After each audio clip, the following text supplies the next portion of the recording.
to be a live chat with myself and Stephanie Brown of Created Brown, visual artist and all around super cool person. So as soon as she's able to click on, we're going to start our chat. I'm not going to say too much about Stephanie until she actually comes on. There she is. Hey. So go ahead and request whenever you can. And we'll jump in. Let's see. Here we go.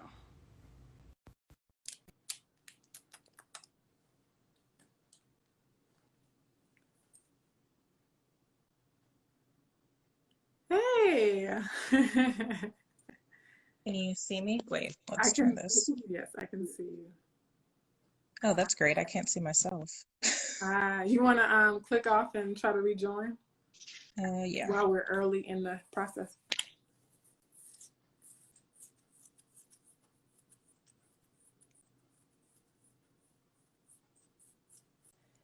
Hello, Awake Warrior.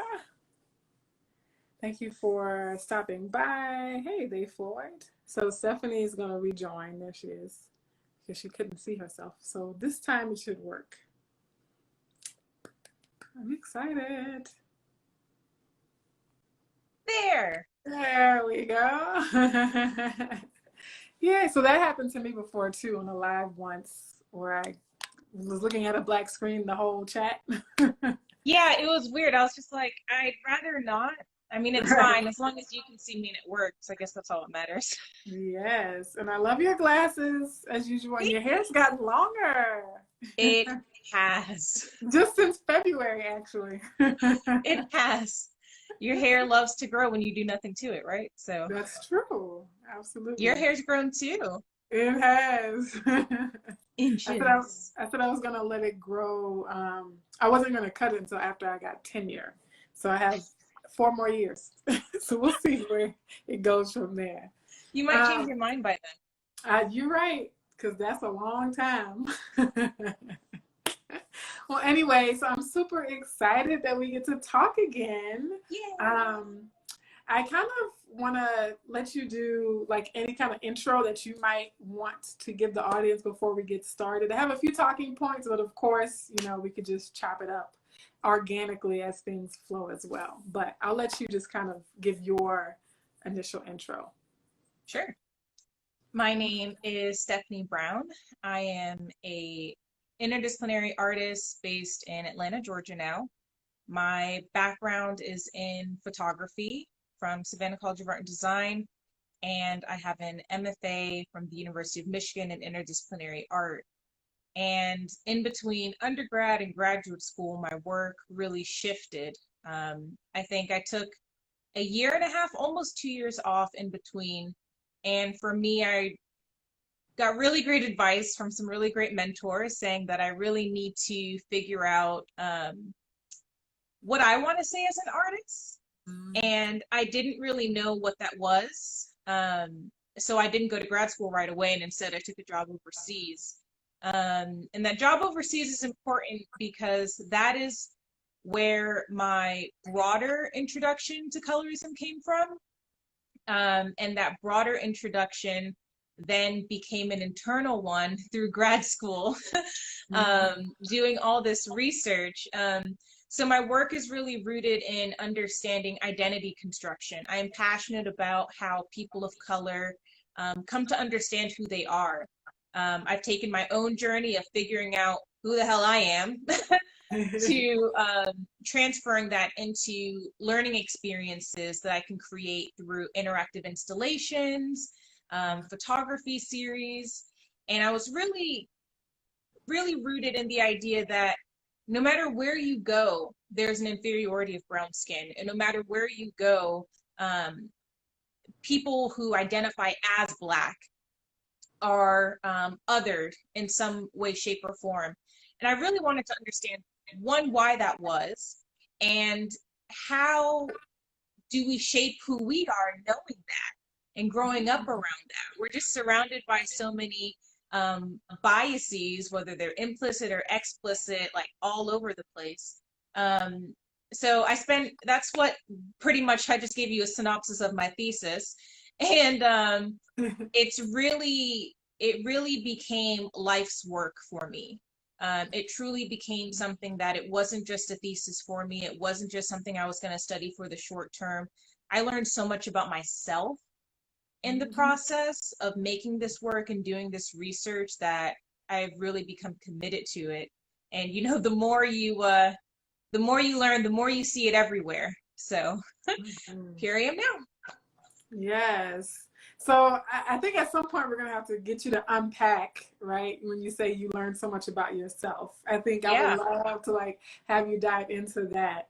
But since we did title this "Do Not Bleach," sort of just an unofficial title based on a specific project that you have, can you talk about that specific project and maybe other projects? Because I've seen some of your work in person, even, which I love. I'm so excited. Yeah, so just talk about some of the specific art pieces that you have around that theme. sure. So Do Not Bleach probably became one of my more popular installation works, and installation was very new to me. So it's difficult as an artist to go from one medium to the next. Um, Even though I didn't necessarily discard photography, photography is very much so rooted in the body of work. But as still considered like an emerging artist, most people just like, wait, I know you for photos, but what is this other thing? So Do Not Bleach was a study looking at the use of laundry symbols, so laundry care symbols. So I was looking at all of these symbols and I thought that they're really fascinating. I wasn't quite sure what I was going to do with it yet. But in researching laundry care symbols, I was also researching a lot of old like advertising ads from the 1920s, 30s, 40s, 50s. And I was seeing a thread.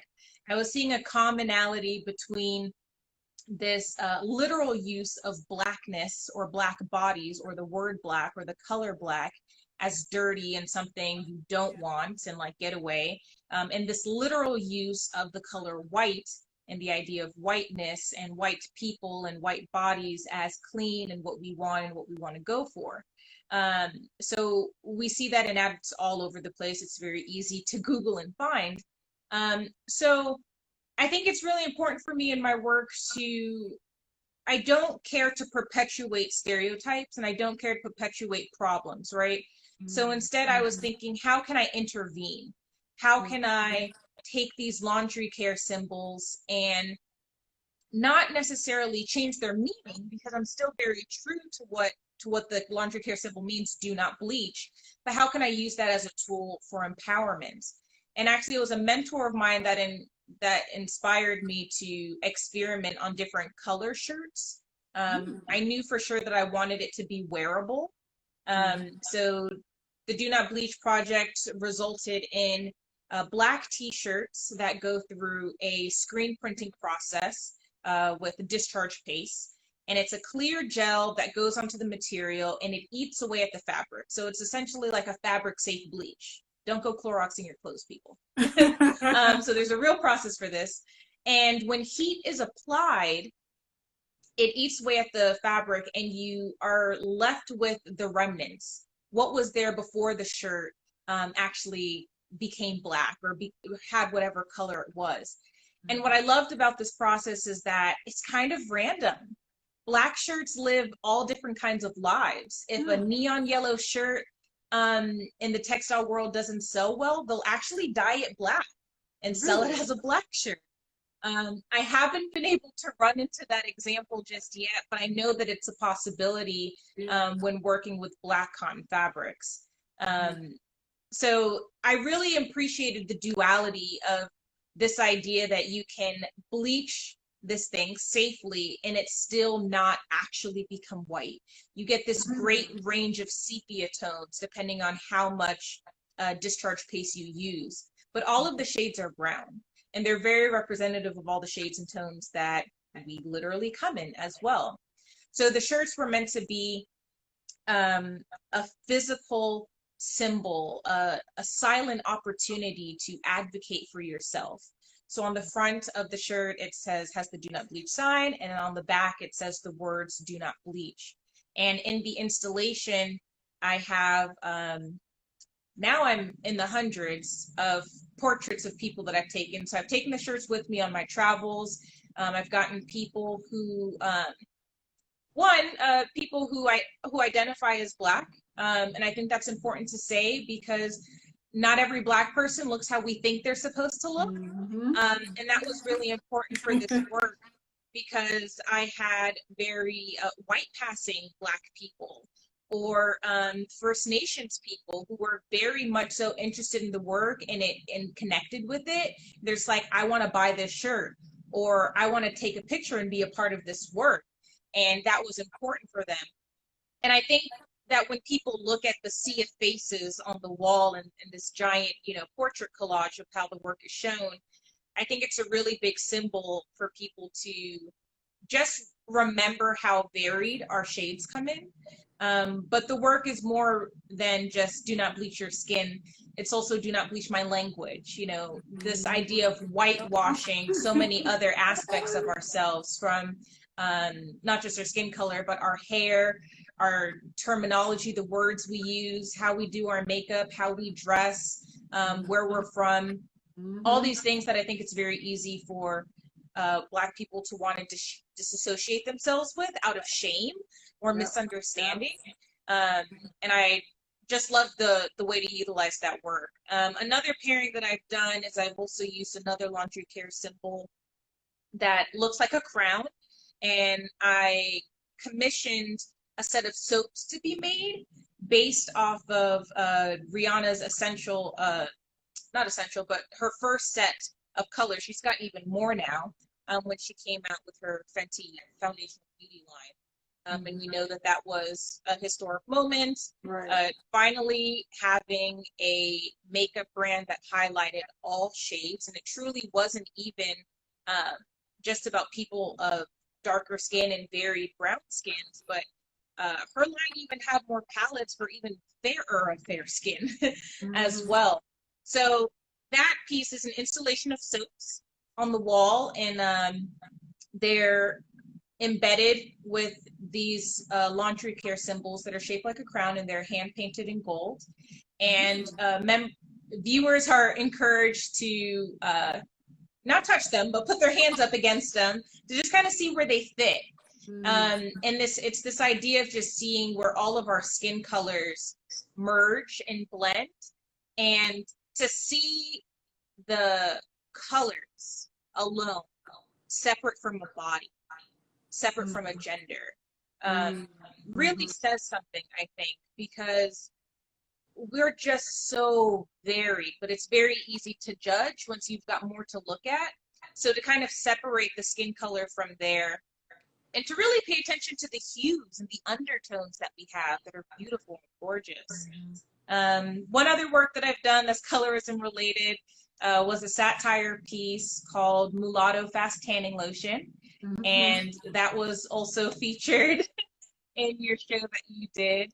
And that's probably my boldest work. And it's kind of underrated because it hasn't been shown very much. But Mulatto Fast Tanning Lotion, I essentially created my own tanning lotion brand, called it Mulatto Fast Tanning Lotion. And at the appearance of it, looks like a bottle you'd see on the shelf. It's displayed in a very commercial way, like if you went to an Ulta where you would find it.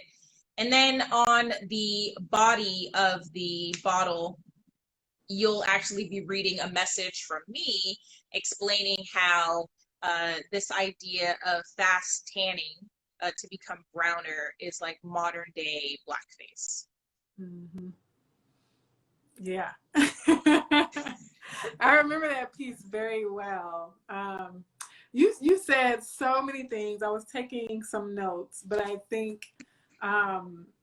your work can say so many things about Blackness, for example. I'll start with that one. I love the idea of not perpetuating stereotypes and problems, but looking for tools of empowerment, right? And when I think about do not bleach the shirts, right? And what you were saying about how Black shirts are made, how any color shirts are like the life of a Black shirt could be very varied, right? Like Black shirts could have prior lives that, get covered over, literally get covered over. And I'm thinking that reminds me so much about how the actual category or identity of Blackness works, right? It seems like it can cover a multitude of identities. You know, does that make sense? Like a Yeah, multitude of identities can be become Black, right? Or be considered Black in a way. And so I think it's very interesting that what you're doing is not peeling away, but exposing, you know, sort of that reality that there is so much more than the flattening or the monolithic application of the term, right? Like there's so much variety underneath the category of Blackness, right? There's so much history and depth and variance underneath that label of Blackness, right? And that's, I'm not saying that um, because I think the Blackness itself is not sufficient, right? Like, oh, it's only interesting if it has something else under it. But what I'm right. saying is that it's just the historical reality of what Blackness is, right? Sure. And a lot of times that process was used politically, even thinking about how in the United States, for example, who was classified as Black on the census during slavery was particularly strategic in terms of being able to enslave more people, right? Right. Even thinking about immigration policies during the founding years of this country, where lawmakers were deciding who they would classify as Black, right? Okay, are these people going to be classified as Black, or are they going to be classified as white? Because if we classify them as white, then we have to give them freedom. We have to give them rights. And we have to allow them to vote. We have to allow them to own land, right? So does it benefit us to classify them as white or Black, right? So I think that there's so much historical parallel there in between like the way Blackness is applied to people and how Blackness is applied to apparel and clothing. That was so interesting. I like that you said figuring out what you want to say as an artist, right? And so I kind of am curious to know where you are in that process, right? And maybe tying into that, how did you come to be an artist or identify as an artist, especially as a Black woman? And then maybe even if you want to, you can throw in the whole intersection that you speak of being not just a Black woman, but you're specifically at the intersection of Jamaican ancestry and African American ancestry as a Black woman. Yeah. That's a 3, 4, 5 part. I know. But I know you can handle it. I know you can handle it of all people. It's funny to think about where I am as an artist today. It's been a journey. It still is. I've been doing some recent writing about this actually, because I feel like I'm at a point where my skill sets are actually consolidating. I felt for a long time that I was on many different paths, not really, you know, I'm always trying to practice what I preach and do what makes me happy. But there's also the reality of you have to sacrifice sometimes and maybe do something you don't necessarily love for a while as well, so that you can get to where you want to be. But I realized that I've actually done a pretty darn good job at sticking to my guns and doing, you know, what actually makes me happy. And I think it has a lot to do with my mother's very stubborn, and I definitely get this from her. I'm just so determined. I am not, I don't know how to think that I can't do it. Now, that's not to say that I don't have low points, because I definitely do.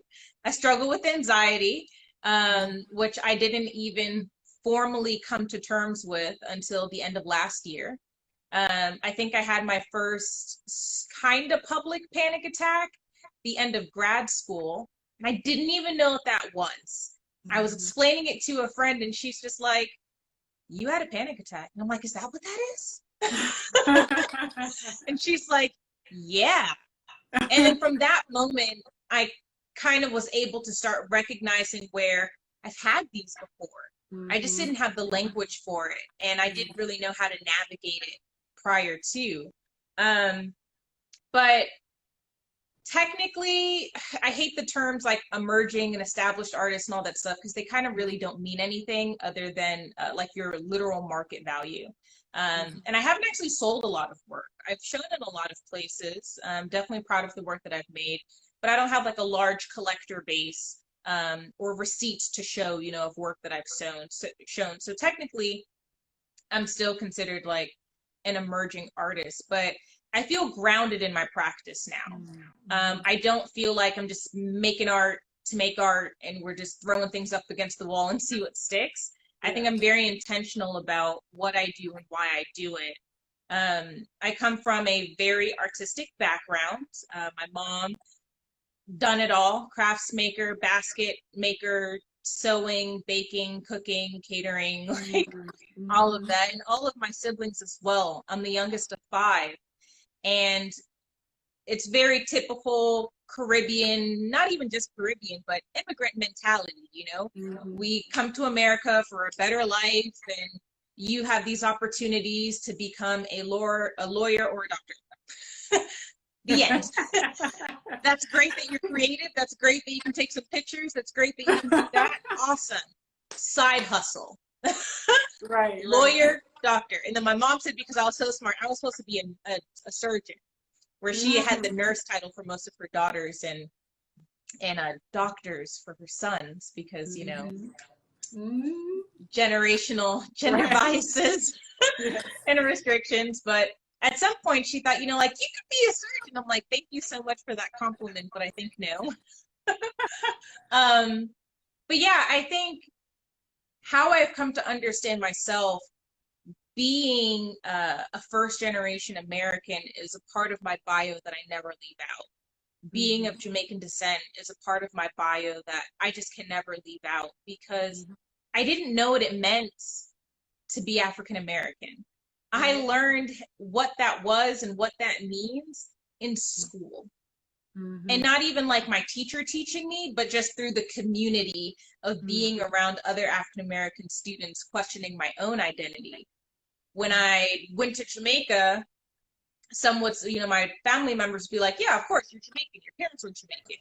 But then I would go there and some people were like, oh, you were born in America, you're a yardie, or, you know, like, you're not really Jamaican. And then, but back in the US, this idea of, you know, oh, were you born there?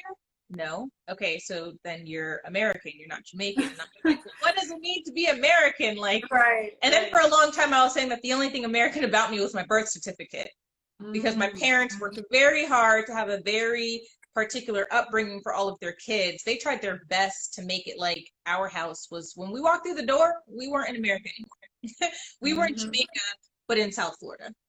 Right. But I think just looking back, I've been able to really reflect on the language that my parents used, specifically my mother. You know, she was always very interested if the friends I was making were white or black. She would have no problem if they were white, but she'd be very strict and concerned if they were black. Growing up hearing the phrase, don't be like those African Americans, was a very common thing. And, you know, she honestly wasn't trying to be malicious, but she's a product of her generation, and she's a product of what she's been taught.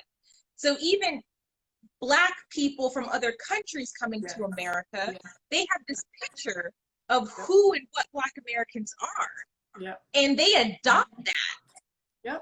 So how do we divorce from that? And I think I finally like filed and signed my divorce papers through like my college years. Because we think and we say that, oh, we're not like that, we're not like our parents, we don't think that way. And then you have to get into a point where you're really like hyper analyzing your language, what you're saying, what you're doing. I mean, just from like, even just with other Caribbean people, you know, this elitist that Jamaicans are up here and other islands are down here, and like, come on. You know, so there's a lot of unlearning that I think we all have to do as adults, no matter where we're from, even as a Black person, you know, from the Caribbean or from another country, that just really compounds onto it all. So that's always been my entry point into doing a lot of identity construction work, and why I became so interested in understanding how other people identify, because I was realizing that I didn't even know how to identify. And my use of even saying things like first generation American or Jamaican descendant was really a prideful ego thing for me to say, I'm not just American.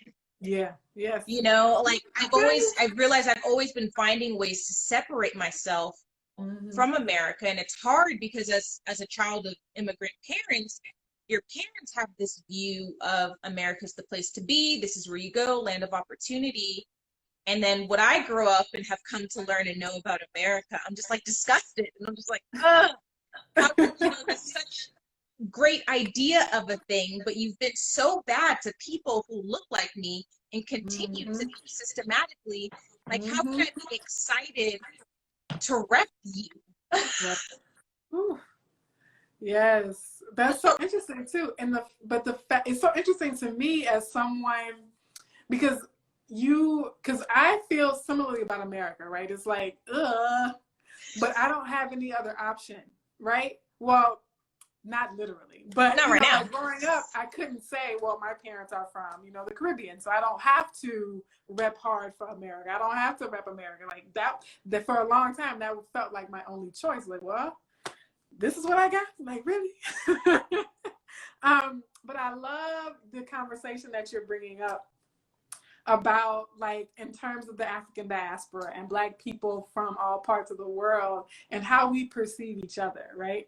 Because we know just within the United States, right, African Americans, how we perceive each other within this country, right? There's classism and elitism and separatism, and there's the legacy of colorism, of course, right?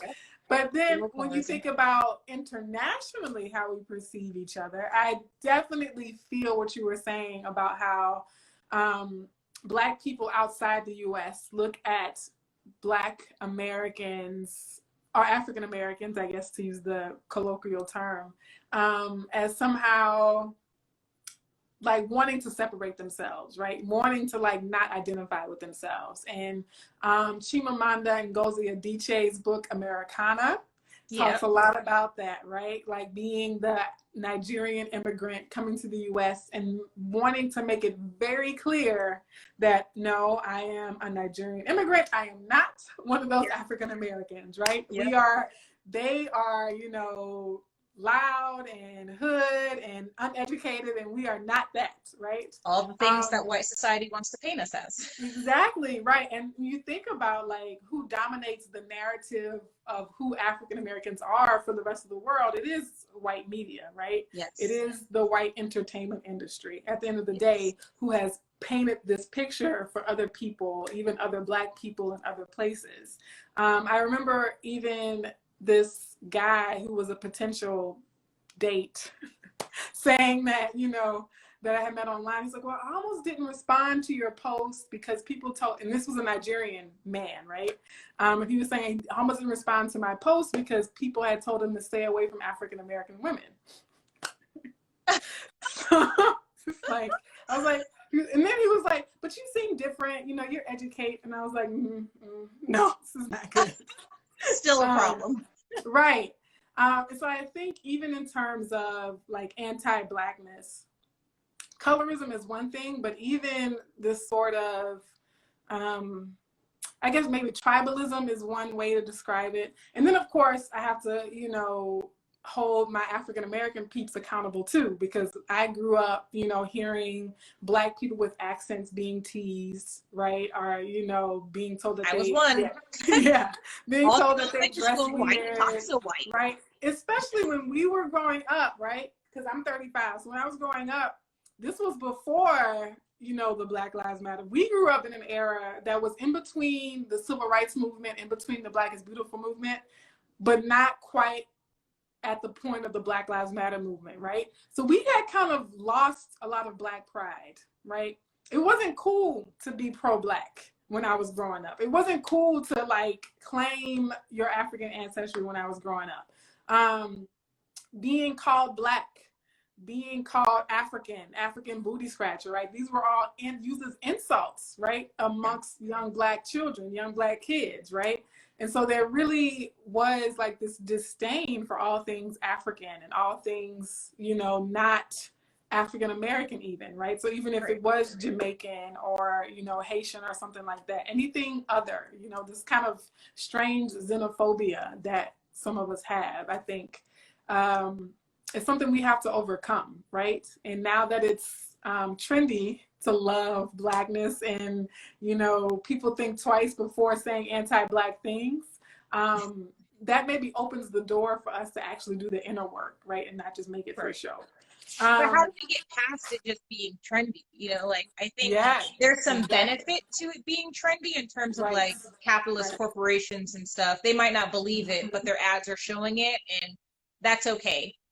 Like to a degree, Yep. that's okay because we need the representation and we need the backing, right? And that's how it helps move society forward to say, Mm-hmm. okay, this isn't okay anymore. It's like I can just imagine what it was like during that time period where people were like, oh, we don't use the word Negro anymore. Like just even that transition alone, like I can't even imagine what dinner or like cafeteria talk was.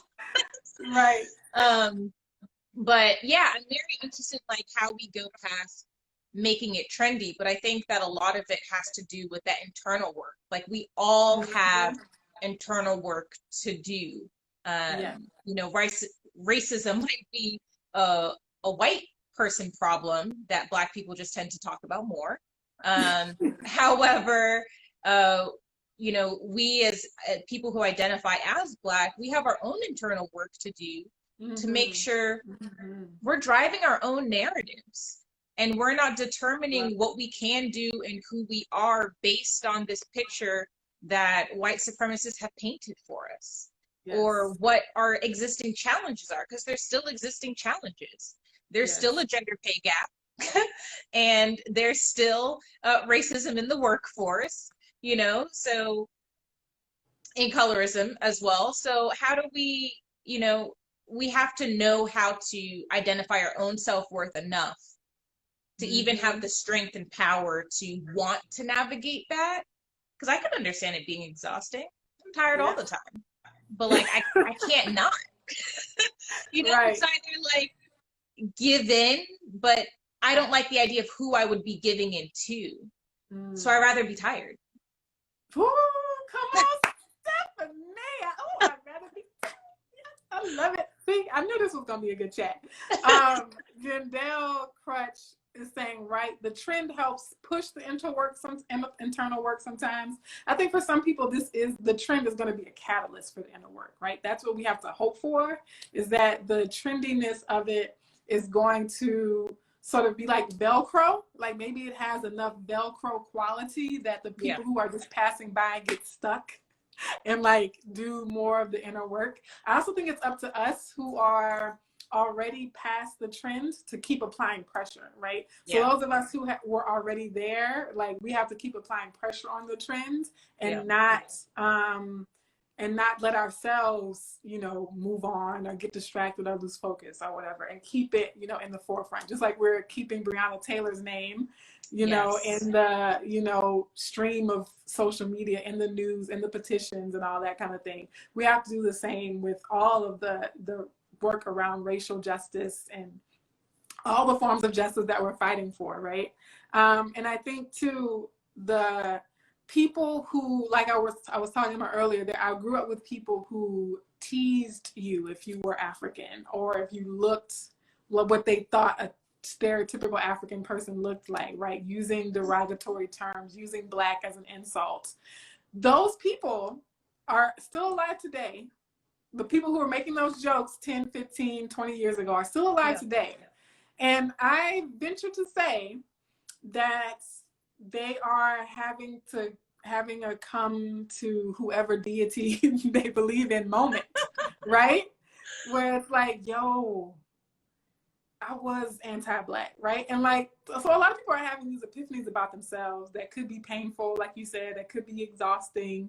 But I think, because the I guess the tolerance, like the social tolerance has changed. I think if they go backwards, if they choose to go backwards instead of leaning into that epiphany and that change, then they're going to lose their circle, if that makes sense, right? Because Yeah. the tide is changing, you no longer have the community that's going to support those nasty jokes, that's going to condone your colorist behavior, right? And so even if they might be inclined to like kind of stick with their old attitudes, there's less and less support for that, you know? So that's my hope. um, so they are.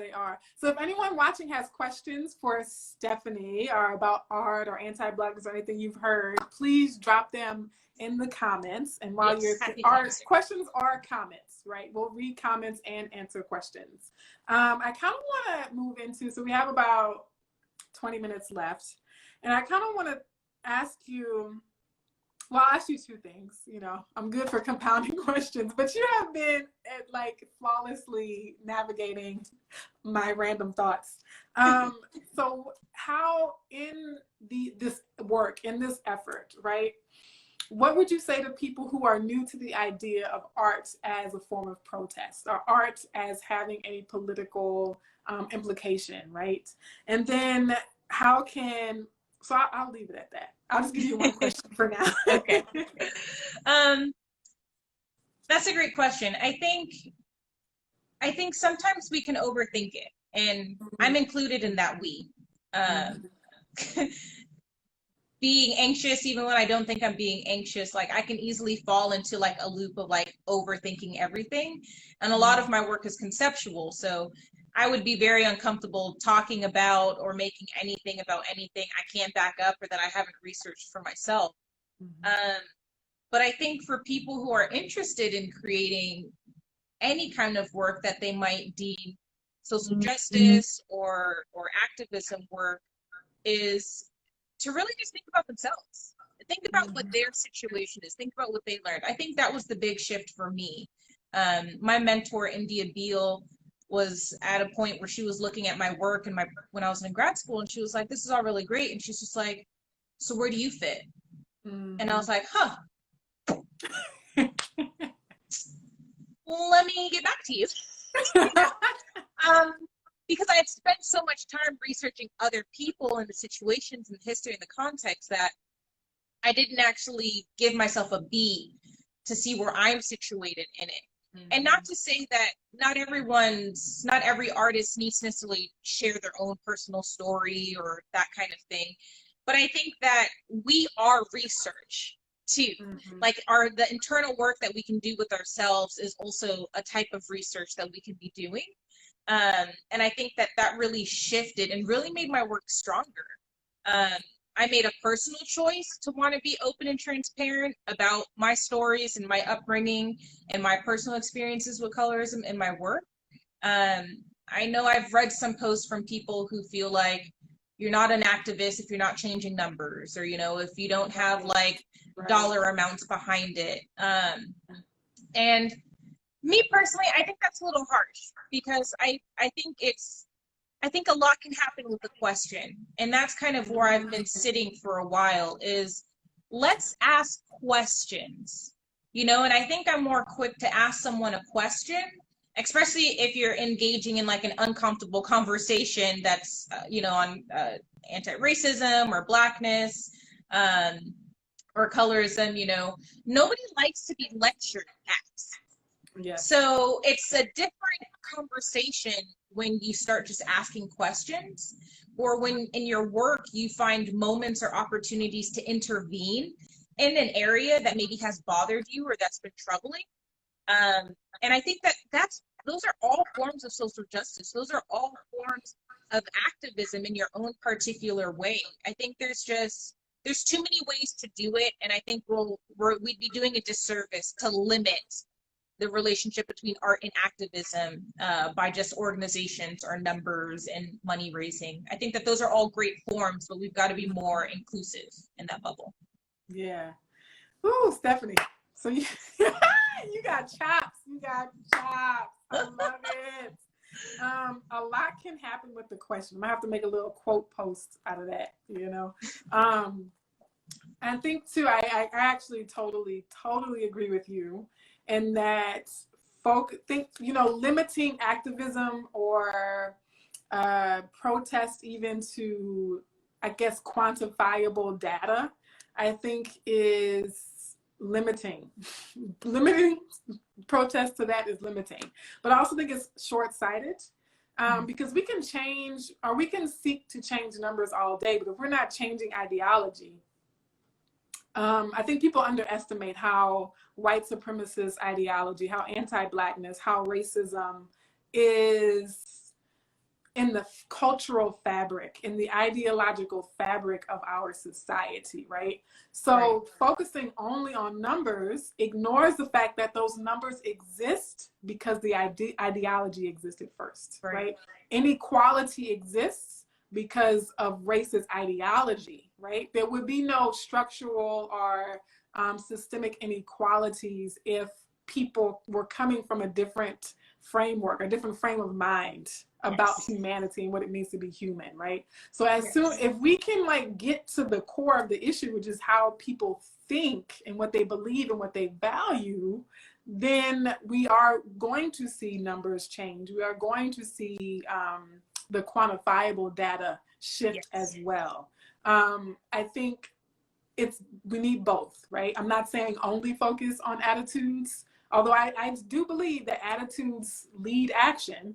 But I think they work together. Yeah, exactly. I want to read some of these comments because they don't save when I save the live. So if I don't read them, then they're lost forever. Jandel Crutch says, I think there's so much courage to use your art to showcase your thinking on colorism, just as it is for darker skinned women of color to just speak up about it. That is true. It does take a lot of courage to tackle these issues in any form, whether it's, you speak on it or write about it or create paintings or sculptures or installations about it. It takes a lot of courage. It's a form of oppression to say your own personal story is not researched or activist enough. Almost like the activism is a show instead of a change process. Now that is a good point, right? Activism for the sake of being seen. Oh, okay, that might step on some toes.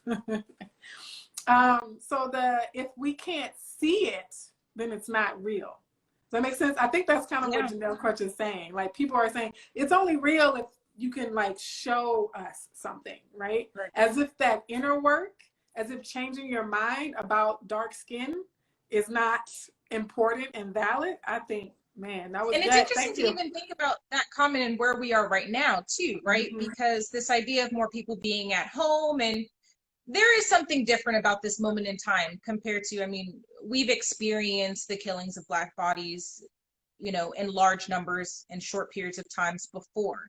But I think there's something different about, one, us also dealing with a pandemic, and two, with more people being home.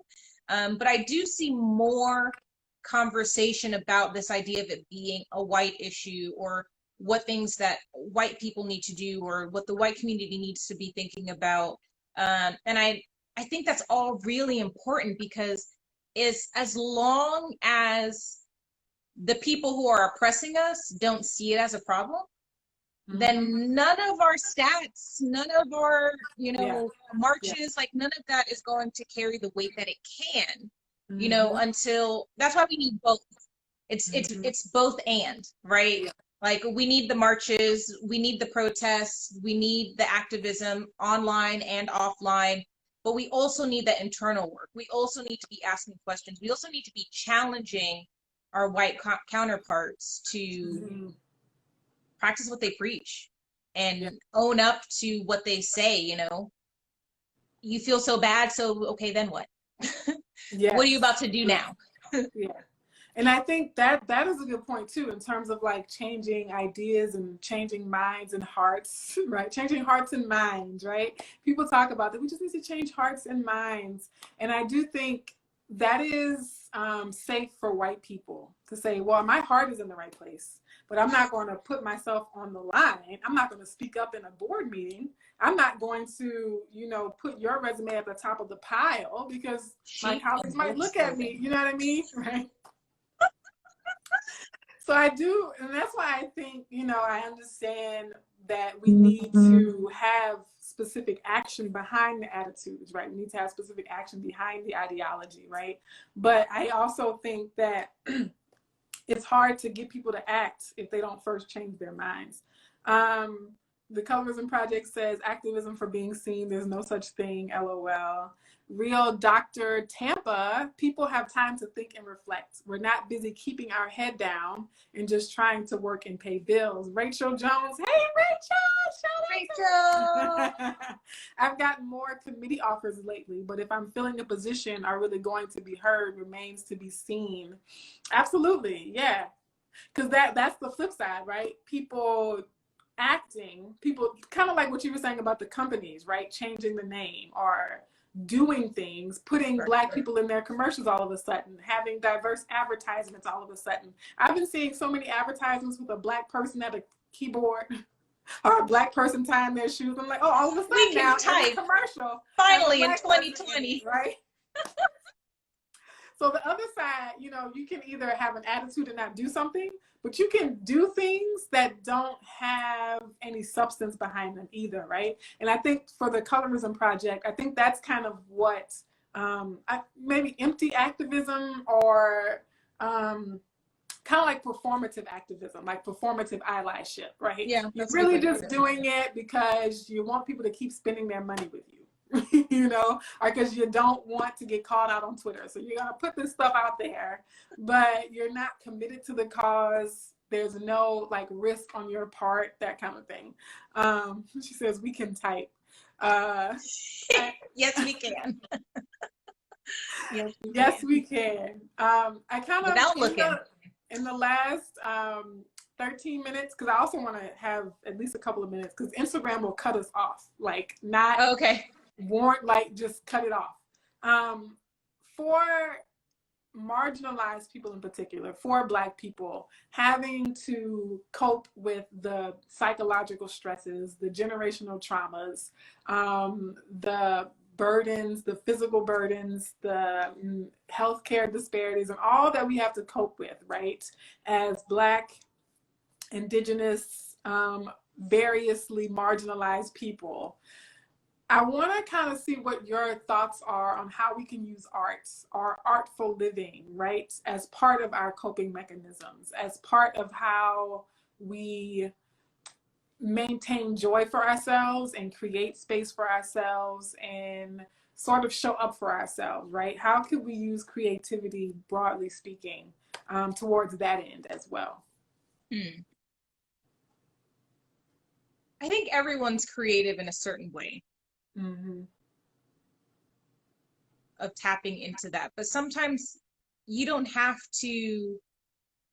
It's like someone who's like loves art, but maybe they're not an artist or they don't identify as an artist for themselves, right? But you have the ability to enjoy it, to appreciate it, to want to dissect it, see more of it, maybe even collect it. I think it's helpful. There's a global mindset of the diaspora that I wish for all people who look like us or identify with us, because it's such a game changer. And I get that, you know, I've had the privileged opportunity to be able to travel and to be able to work overseas. And that's not an opportunity that's accessible to everyone, nor is that something that everyone has necessarily any desire to be on a plane for more than 6 hours either, right? But, you know, we have the internet, we have so many resources, we have books, we have libraries, you know, and I think that to kind of absorb art in all of its forms, not just the traditional painting, drawing, but music, theater, dance. I mean, we have to remember that there's so much more to our culture and what our people have created beyond hip hop and rap. And as a collective, you know, we are a global majority. And that's where having that global perspective of just how creative we are, just how much melanated people across the globe have achieved for the arts, for culture, I think that plays such a huge influence in self-care and how we see ourselves. And if we're going to dream a new dream for ourselves and who we are, then we need those examples, not just here within the US, but on a global scale, so that we see, well, what's happening in Switzerland, what's happening in South Africa, what's happening in Puerto Rico, what's happening in Chile. Like, we're everywhere. There Mm, isn't a place that we're not. yes. Oh, that was so beautiful. If we are going to dream a new dream for ourselves, I love it. And I agree with you. I think that global perspective does give us hope. Like in the simplest terms, like knowing that there's more than just I guess the small window that I can see through, right? That there are people who look like me, who identify with me, who have similar ancestry as me, similar beliefs and values as me exist there. And that's especially important for Black people, brown people who might work at a white institution, right? Especially young people sitting in a classroom and all your peers are white, or on the Zoom Right. call and all your peers are in your neighborhood and there are Trump signs everywhere, right? Remembering that there's more to the world than just what you see right here in this instant, right? That Right. there is a nation of people, right? A globe of people who identify with you. And I think having that be a source of hope, just knowing that they're out there, right? But then, like what you were saying about our creativity, like you talked about your Jamaican mother and all the varied forms that she was creative, right? She was creative in terms of cooking, making, doing hair, the way we dress, right? I was talking to someone about saying, the way the necklace I wear, the earrings I choose to wear, right? Bringing in that creativity and that sort of artful living however we can. Right. And I tell people too, like, you don't have to have a lot of money to live in luxury. It's really about your perception of what you already have, right? Yep. So if you take your little, Dollar General pen that you got from the dollar store and you treat it like it is $100 pen, then it's going to feel like $100 pen to you, right? And Yep. so if you can't afford to buy a $10,000 painting, look the picture on your Instagram feed, right? Literally, if you're watching this, that means you have access to Instagram. So, you know what I mean? Like, follow artists, right? Bring that into your life. Follow people who make cool things on Etsy, right? Bring that sort of creativity and appreciate it as if you just bought, a $10,000 painting to hang in your hallway, right? So Imagine if we did that for ourselves. Like the yes, same way you treat that dollar pen as yep. if it's $100. Imagine if we treated ourselves that way. Yes, yes. And I think we run the risk of having an elitist view of art, right? So often we say, well, art is not accessible to, marginalized groups or communities of color or poor people. And I think certain kinds of art might not be accessible to us, but art in a more general sense has always been accessible, has always been a part of our lives. And so I want us, like, as part of our affirmations for ourselves, is to recognize that we have always been an artful people. We've always been a people of creativity and beauty, right? And, finery in various forms. Again, even the intricate styles of cornrows, right, that we have invented. Um, so with that, I'll say one affirmation. Let's see. I'll say I am able to find beauty and joy in the everyday, right? So that would be my affirmation. And then I'd like Stephanie to leave with anything you want to say, any closing words for our people who are watching. Mm. And then also remember to let them know how they can follow and support you. Oh, sure. I'll say that part first. My website is stephaniebphotos.com. You can see my work. If you want to learn more about the Do Not Bleach project or even buy a shirt for yourself, you can go to createdbrown.com. There's also links in my story highlights on my Instagram at createdbrown. And I think what I'd leave to say is, in the vein and the idea of thinking about dreaming a new dream for yourself, really expand your way of thinking, expand who you are, question everything that you think you love, everything that you think you love to wear, and just ask yourself why. And Mm. don't be afraid to discard something that maybe you might have been known for, or a hairstyle that you got tired of.